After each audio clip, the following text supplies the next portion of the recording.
We're joined now by Laura Guitar, Senior Counsel for RBB Communications and board member of the Women's Fund of Miami-Dade. So what might be surprising for a lot of people, or not surprising depending on who you ask, is how long this went on unchecked and how so many people knew about it and nothing was said until now. I do think that's one of the most horrific aspects, that there were so many people aware of the situation and so little was done.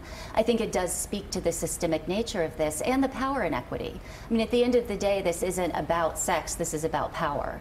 And so I think it speaks to the power that he held and that he held over these women. You hear the audio recording, and we just played a snippet of it. His statement today was that all of the sexual activity was consensual, but just by listening to that audio, it's clear this was not consensual. He was coming on to her. She wasn't comfortable about it. There cannot be consensual sex when the imbalance of power is so great. It's simply not possible and not fair to make that claim. What was your reaction when you heard the excuse that he gave? Oh, well, I grew up in the 60s and 70s. It was a different time. You know, to me, that just reinforced that he's been a creep for a very long time. We all learn as we go. I mean, there is no excuse for not behaving decently according to human standards, regardless of what age and era you were born in. I mean, these are crimes that we're talking about. You know, no matter when you were born is not an excuse. And what struck me too, with all of these stories coming out, you have Bill O'Reilly, Bill Cosby, now this latest case, is how prevalent and pervasive it is, not just in Hollywood or in the political world, but in almost every arena.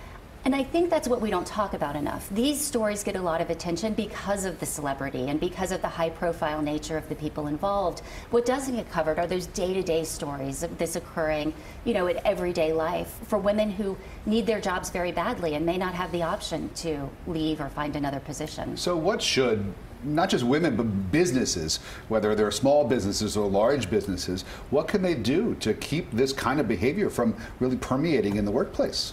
I'll give you two answers. There are legal obligations that they are required to do in terms of reporting and how that reporting takes place, and then protection for people who do report. So that's one answer, is making sure the law is clear and the law is being followed.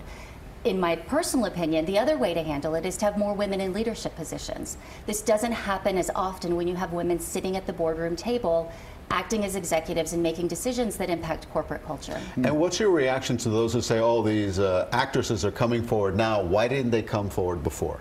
Again, it goes back to power inequity. It's terribly unfair to blame a victim who at the time of the assault or the crime may have felt like they were completely dependent on this person for the career that they hoped to pursue.